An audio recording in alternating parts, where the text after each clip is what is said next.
मेरे प्यारे देशवासियों, नमस्कार। मन की बात के एक और एपिसोड में आप सबसे जुड़कर खुशी हो रही है।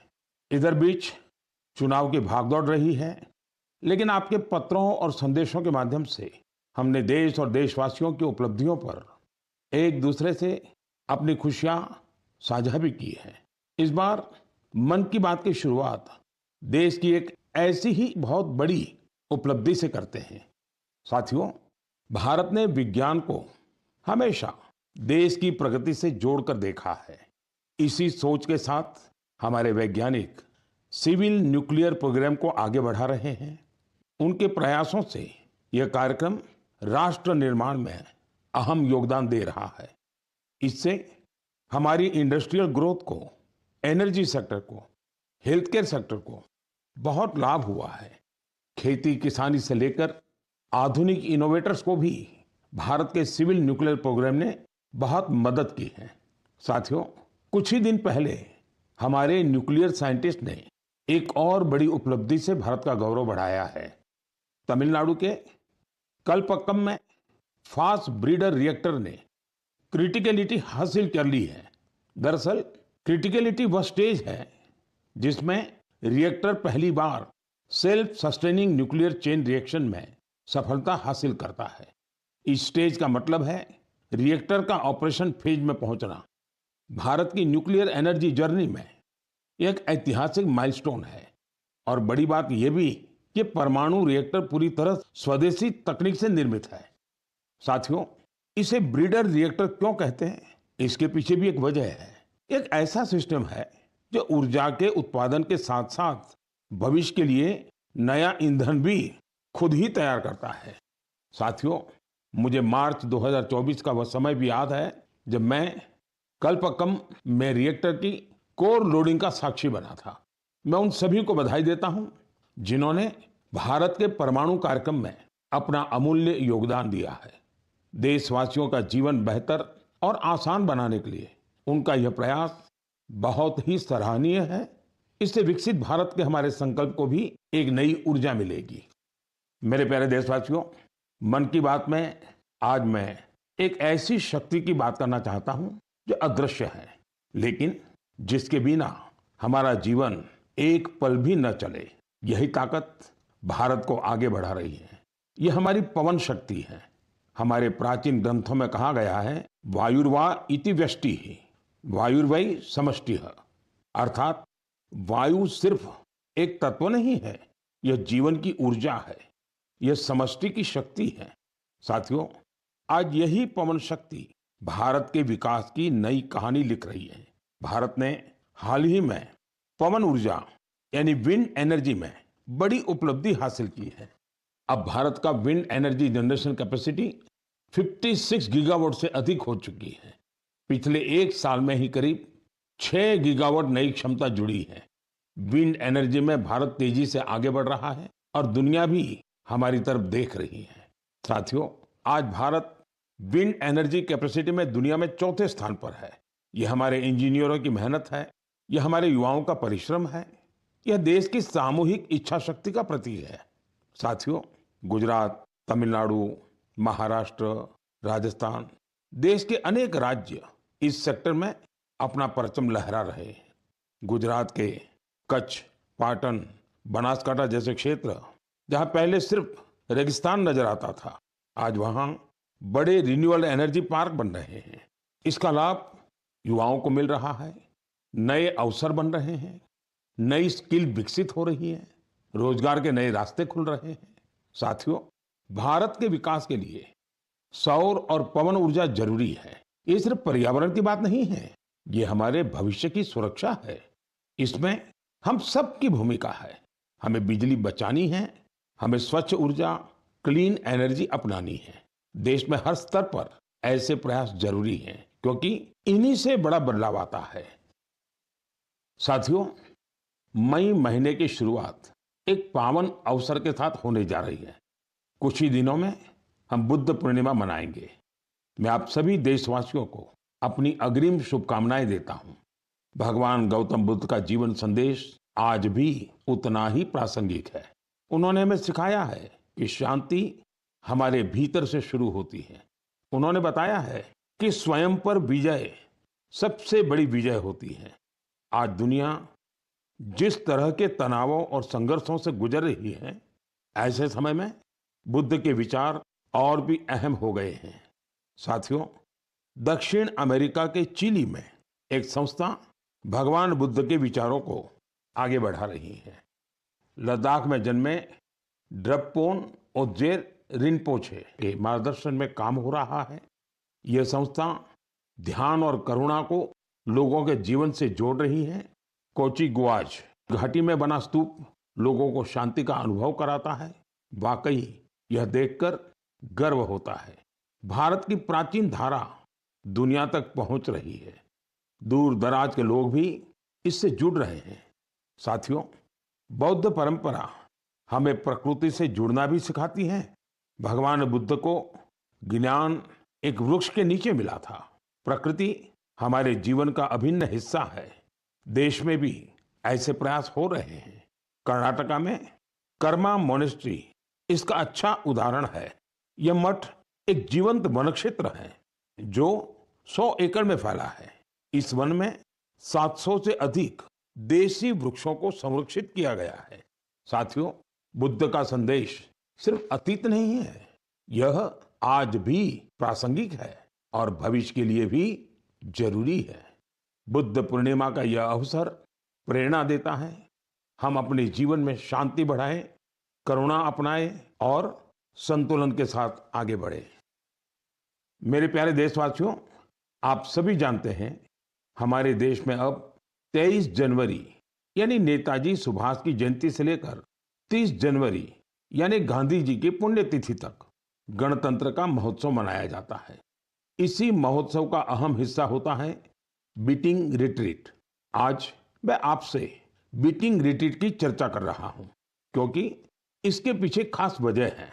साथियों, आपने देखा होगा यह समारोह अलग अलग बैंड्स की विविध संगीत परंपराओं को दर्शाता है।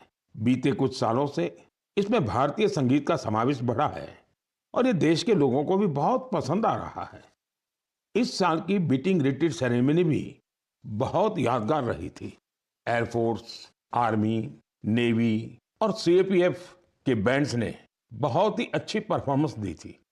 साथियों, शानदार म्यूजिक के साथ साथ जानदार फॉर्मेशंस का ये कार्यक्रम सबका ध्यान खींचता है। एयरफोर्स बैंड ने सिंदूर फॉर्मेशन बनाया, नेवल बैंड ने मत्स्य यंत्र फॉर्मेशन बनाया, वही आर्मी बैंड के परफॉर्मेंस में वंदे मातरम के 150 साल और क्रिकेट में भारत की सफलता को भी दर्शाया गया। साथियों, बीटिंग रिट्रीट के बीते जाने के बाद ये सारी मेहनत, ये उपलब्धि धीरे धीरे ओझल हो जाती थी, लेकिन अब इसे लेकर बहुत ही अच्छा प्रयास हुआ है। बीटिंग रिट्रीट का म्यूजिक पहली बार वेव्स ओटीटी पर भी उपलब्ध है। आने वाले समय में यह दूसरे प्लेटफॉर्म्स पर भी मौजूद होगा। आप इसे जरूर सुनें। आपको अपनी आर्म्ड फोर्सेस और उनकी परंपराओं पर बहुत गर्व होगा। साथियों, पिछले कुछ वर्षों में देश के अलग अलग हिस्सों से प्रकृति के संरक्षण की प्रेरक कहानियां सामने आई हैं। ये कहानियां हमें उम्मीद देती हैं और गर्व से भर देती हैं। मैं मन की बात के श्रोताओं से कुछ उदाहरण साझा करना चाहता हूं। इनको सुनकर आपका मन प्रसन्न हो जाएगा। पहले बात कच्छ के रण की। बरसात खत्म होते ही यहाँ की धरती जीवंत हो जाती है। हर साल लाखों फ्लेमिंगो यहाँ आते हैं। पूरा इलाका गुलाबी रंग से रंग जाता है, इसलिए इसे फ्लेमिंगो सिटी कहा जाता है। ये पक्षी यहीं घोंसले बनाते हैं और अपने बच्चों को बड़ा करते हैं। कच्छ के लोग इन्हें लाखा जी के बाराती कहते हैं।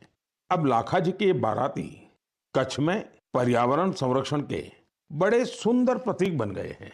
साथियों, दूसरा किस्सा इंसान और वन्य जीवों के सहयोग का है और ये उत्तर प्रदेश से है। यहाँ के तराई इलाकों में फसल के समय हाथियों के झुंड गांवों की ओर आते हैं। इससे टकराव की आशंका बढ़ती है, लेकिन अब यूपी में भी गज मित्र जैसे प्रयास शुरू हुए हैं। गांव के लोग ही टीम बनाकर हाथियों पर नजर रखते हैं। वे समय रहते लोगों को सतर्क करते हैं। इससे टकराव कम हो रहा है और लोगों में भरोसा बढ़ रहा है। साथियों, मध्य भारत से भी एक अच्छी खबर आई है।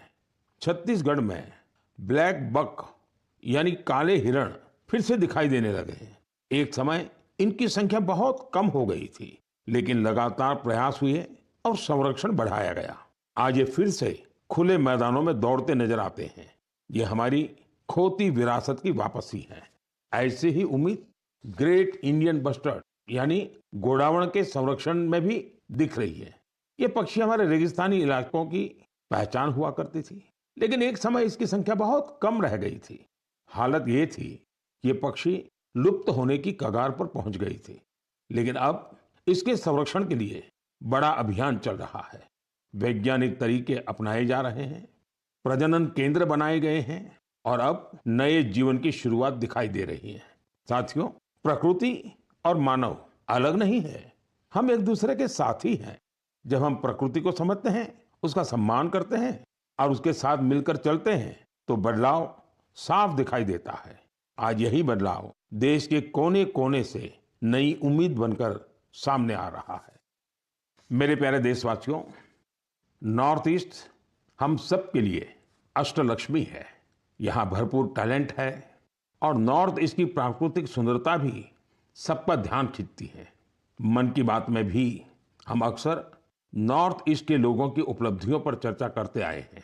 आज ऐसी ही एक और उपलब्धि की मैं आपसे चर्चा करूंगा और वो है बैम्बू सेक्टर में नॉर्थ ईस्ट की सफलता। साथियों, जिस चीज को कभी बोझ के रूप में देखा जाता था, वह आज रोजगार, कारोबार और इनोवेशन को नई गति दे रही है। हमारी माताएं बहनें इसकी सबसे बड़ी लाभार्थी हैं। आपको ये जानकर हैरानी होगी कि बैम्बू की परिभाषा बदल देने से कितना बड़ा परिवर्तन आया है। साथियों, अंग्रेजों के बनाए कानून के हिसाब से बैम्बू को पेड़ के रूप में परिभाषित किया गया था और इससे जुड़े नियम बहुत कड़े थे। कहीं पर भी बैम्बू को ले जाना बहुत मुश्किल था। ऐसे में यहाँ के लोग बांस से जुड़े काम धंधे से दूर होते गए। साथियों, साल 2017 में कानून में बदलाव करके हमने बैम्बू को पेड़ की कैटेगरी से बाहर किया, जिसके नतीजे सबके सामने हैं। आज पूरे नॉर्थ ईस्ट में बैम्बू सेक्टर फल फूल रहा है। लोग लगातार इनोवेशन करके इसमें वैल्यू एडिशन कर रहे हैं। साथियों, त्रिपुरा के गोमती डिस्ट्रिक्ट के विजय सूत्रधार और साउथ त्रिपुरा के प्रदीप चक्रवर्ती, उन्हीं की बात कर रहे हैं। इन्होंने नए कानूनों को अपने लिए एक बड़े अवसर के रूप में देखा। फिर इन्होंने अपने काम को टेक्नोलॉजी से जोड़ा। आज वे पहले से कहीं बेहतर और कहीं ज्यादा बांस के उत्पाद बना रहे हैं। नागालैंड के दिमापुर और आसपास के इलाकों में कई ऐसे सेल्फ हेल्प ग्रुप्स हैं जिन्होंने बैम्बू से जुड़े फूड प्रोडक्ट्स में वैल्यू एडिशन किया है। वहाँ खोरोलो क्रिएटिव क्राफ्ट जैसी टीमें भी हैं जो बांस के फर्नीचर और हैंडीक्राफ्ट पर काम कर रही है। साथियों, मिजोरम के मामित जिले में ऐसी टीमें हैं जो बांस के टिश्यू कल्चर और पॉली हाउस मैनेजमेंट पर काम कर रही है। मुझे सिक्किम में गंगटोक के करीब लागस्थल बाम्बू एंटरप्राइज टीम के बारे में भी पता चला है। यह बैम्बू से हैंडीक्राफ्ट्स, अगरबत्ती स्टिक्स, फर्नीचर और इंटीरियर डेकोर आइटम्स बनाती है। साथियों, मैंने यहाँ पर कुछ ही उदाहरण दिए हैं। देश में बैम्बू सेक्टर की सफलता की यह लिस्ट काफी लंबी है। मैं आप सभी से आग्रह करूंगा कि नॉर्थ ईस्ट का कोई न कोई बांस का उत्पाद जरूर खरीदें। आप इसे गिफ्ट के रूप में भी दे सकते हैं। आपके इस प्रयास से उन लोगों का हौसला बढ़ेगा जो बैम्बू प्रोडक्ट को बनाने में अपना पसीना बहाते हैं। मेरे प्यारे देशवासियों, तेजी से बदलते हुए इस समय में टेक्नोलॉजी हमारी जिंदगी का बहुत बड़ा हिस्सा बन गई है। आज हम अपने अतीत को वर्तमान से जोड़ने में भी टेक्नोलॉजी का कमाल देख रहे हैं। इस दिशा में हाल ही में एक ऐसा डेवलपमेंट हुआ है जिससे शिक्षा से जुड़े लोग और इतिहास में रुचि रखने वाले बहुत खुश हुए हैं। साथियों, कुछ दिन पहले ही नेशनल आर्काइव्स ऑफ इंडिया ने एक विशेष पोर्टल पर एक अनोखा डेटाबेस शेयर किया है। इस संस्था ने 20 करोड़ से भी ज्यादा अमूल्य दस्तावेजों को डिजिटाइज कर सार्वजनिक किया है। इनमें से कुछ तो बहुत ही दिलचस्प हैं। 7वीं शताब्दी की गिलगित पांडुलिपियां भोजपत्र पर लिखी हुई हैं। यहाँ आपको 8वीं शताब्दी का एक रोचक ग्रंथ श्री भुवालय भी देखने को मिलेगा। अंकों पर आधारित यह ग्रंथ एक ग्रिड के रूप में है। रानी लक्ष्मीबाई से जुड़े कुछ अहम पत्र भी आप यहाँ देख सकते हैं। इनसे 1857 में उनके द्वारा लिए गए कुछ निर्णयों का पता चलता है जो उनके पराक्रम को दर्शाते हैं। जो लोग नेताजी सुभाष के बड़े प्रशंसक हैं, उनके लिए यहाँ नेताजी के जीवन, आजाद हिंद फौज और उनकी स्पीच से जुड़े कई डॉक्यूमेंट्स हैं। आपको पंडित मदन मोहन मालवीय जी, उनसे जुड़े कई डॉक्यूमेंट्स भी मिलेंगे। इनमें बीएचयू की स्थापना और हिंदी साहित्य सम्मेलन से जुड़ी अहम जानकारियां हैं। यहाँ हमारे संविधान सभा से जुड़े कई अनोखे दस्तावेज भी उपलब्ध हैं। मैं आप सभी से आग्रह करता हूं कि आप www.abhilekpatal.in को जरूर विजिट करें। यह आपको अपने इतिहास का अद्भुत अनुभव देगा। साथियों, जरा कल्पना कीजिए, आप दुनिया भर के सबसे प्रतिभाशाली लोगों के बीच हैं। आपके पास गणित के बहुत ही कठिन सवाल हैं। इन्हें सुलझाने के लिए समय है केवल 4.5 घंटे, यानी वक्त बहुत कम है और कंपटीशन इंटरनेशनल है, बहुत तगड़ा है। ऐसी स्थिति में नर्वस होना बहुत स्वाभाविक है। लेकिन इन्हीं परिस्थितियों में हमारी बेटियों ने कमाल कर दिया। इस महीने की शुरुआत में फ्रांस के बोर्दो में यूरोपियन गर्ल्स मैथमेटिकल ओलंपियाड का आयोजन हुआ था। मैथ्स में गहरी रुचि रखने वाली स्कूली छात्राओं के लिए यह एक बड़ी प्रतियोगिता थी। यह दुनिया के सबसे सम्मानित प्रतियोगिताओं में से एक है। इस ओलंपियाड में हमारी बेटियों ने अब तक का सबसे बेहतरीन प्रदर्शन किया। मुझे इस प्रतिभाशाली टीम पर बहुत गर्व है। इसमें मुंबई की श्रेया मुंदड़ा, तिरुवनंतपुरम की संजना चाको, चेन्नई की शिवानी भरत कुमार और कोलकाता की श्रीमोई बेरा शामिल थी। इसमें हमारी टीम विश्व में 6ठे स्थान पर रही। श्रेया ने गोल्ड मेडल जीतकर इतिहास रच दिया। संजना ने सिल्वर, तो शिवानी ने ब्रॉन्ज मेडल अपने नाम किया। साथियों, इस ओलंपियाड के लिए भारत में जो सिलेक्शन की प्रक्रिया है वो अपने आप में बहुत कठिन है। इसका एक मल्टी स्टेज सिलेक्शन प्रोसेस है। इसमें रीजनल, स्टेट और नेशनल लेवल पर कठिन चुनौतियों को पार करना होता है। इसके बाद सबसे बेहतर प्रदर्शन करने वाली छात्राएं 1 महीने के मैथमेटिक्स ट्रेनिंग कैंप में शामिल होती हैं। यह camp Tata institute of fundamental research के Homi Bhabha centre for science education में आयोजित होता है। इस कैंप के आखिर में टीम सिलेक्शन टेस्ट होता है। इसमें परफॉर्मेंस के आधार पर ही भारत की टीम चुनी जाती है। साथियों, हर वर्ष देश भर की करीब 6 लाख स्टूडेंट्स इस मैथमेटिकल ओलंपियाड प्रोग्राम में हिस्सा लेती हैं। समय के साथ यह संख्या लगातार बढ़ रही है, यानी देश की बेटियों के बीच ओलंपियाड का यह कल्चर तेजी से लोकप्रिय हो रहा है। इन होनहार बेटियों को सपोर्ट करने के लिए मैं उनके पेरेंट्स की भी सराहना करता हूं। मेरे प्यारे देशवासियों, हमारे देश में इस समय एक बहुत अहम अभियान चल रहा है जिसके बारे में हर भारतीय को जानकारी होनी जरूरी है। ये है जनगणना का अभियान। यह दुनिया की सबसे बड़ी जनगणना है। साथियों, जो साथी पहले से इस तरह की प्रक्रिया से गुजरे हैं, इस बार जनगणना का उनका अनुभव अलग होने वाला है। जनगणना 2027 को डिजिटल बनाया गया है। सारी जानकारी सीधे डिजिटल माध्यम में दर्ज हो रही है। घर घर जाने वाले कर्मचारियों के पास मोबाइल ऐप है। वे आपसे बात करके उसी में जानकारी दर्ज करेंगे। साथियों, इस बार जनगणना में आपकी भागीदारी भी आसान बनाई गई है। आप खुद भी अपनी जानकारी दर्ज कर सकते हैं। कर्मचारी के आने से 15 दिन पहले आपके लिए सुविधा शुरू होगी। आप अपने समय के अनुसार जानकारी भर सकते हैं। जब आप प्रक्रिया पूरी करते हैं तो आपको एक विशेष आईडी मिलती है। यह आईडी आपके मोबाइल या ईमेल पर आती है। बाद में जब कर्मचारी आपके घर आता है तो आप यही आईडी दिखाकर जानकारी की पुष्टि कर सकते हैं। इसे दोबारा जानकारी देने की जरूरत नहीं पड़ती, समय भी बचता है और प्रक्रिया आसान हो जाती है। साथियों, जिन राज्यों में स्वगणना का काम पूरा हो गया है, वहां गणना कर्मचारी द्वारा घरों के सूचीकरण का कार्य भी शुरू कर दिया गया है। अब तक लगभग 1,20,00,000 परिवारों का मकान सूचीकरण का कार्य पूरा भी हो चुका है। साथियों, देश की जनगणना सिर्फ सरकारी काम नहीं है, यह हम सबकी जिम्मेदारी है। आपकी भागीदारी बहुत जरूरी है। आपकी दी गई जानकारी पूरी तरह सुरक्षित रहती है, यह गोपनीय रखी जाती है। डिजिटल सुरक्षा के साथ इसे सुरक्षित किया जाता है। आइए हम सब मिलकर इस प्रक्रिया में भाग लें, जनगणना 2027 को सफल बनाएं। साथियों, हमारे देश में खाने पीने की परंपरा सिर्फ स्वाद तक सीमित नहीं रही है। इसी परंपरा का एक दिलचस्प हिस्सा है भारत की चीज।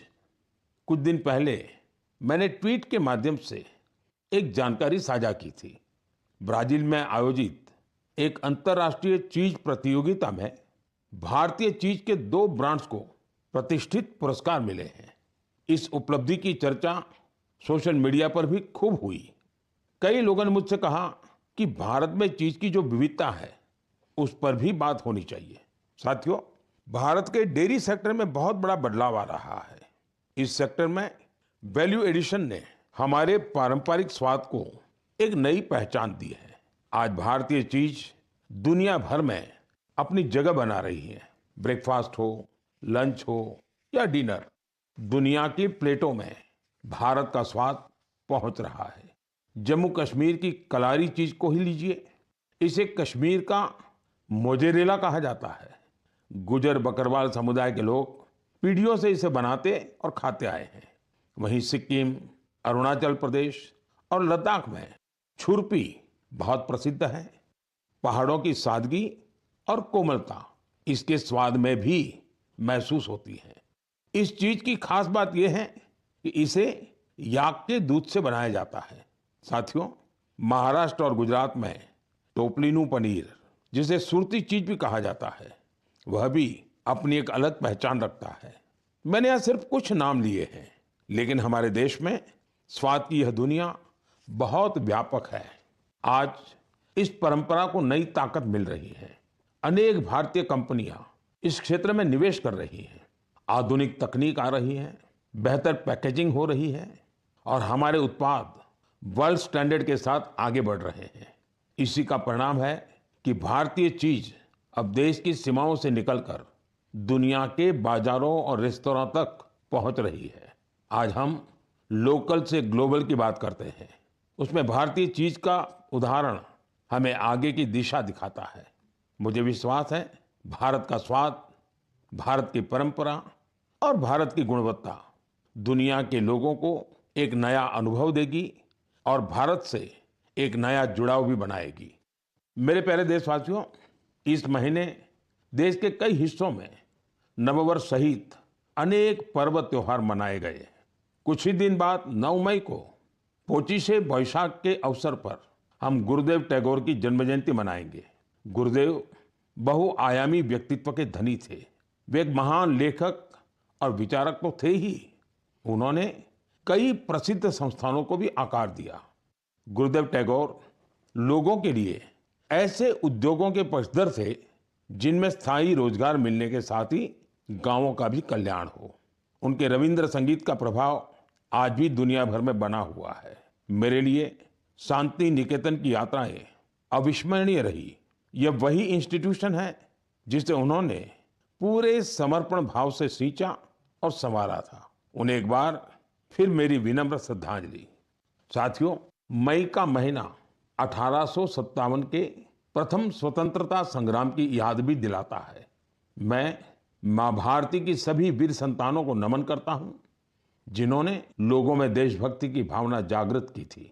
यह समय स्कूली बच्चों की छुट्टियों का भी होता है। मेरा आग्रह है कि वे अपनी छुट्टियों का भरपूर आनंद लें और कुछ नया सीखने का प्रयास करें। गर्मियों के इस मौसम में आप सभी अपने स्वास्थ्य का भी पूरा ध्यान रखें। अगले महीने आपसे फिर मुलाकात होगी कुछ नए विषयों के साथ, देशवासियों की कुछ नई उपलब्धियों के साथ। बहुत बहुत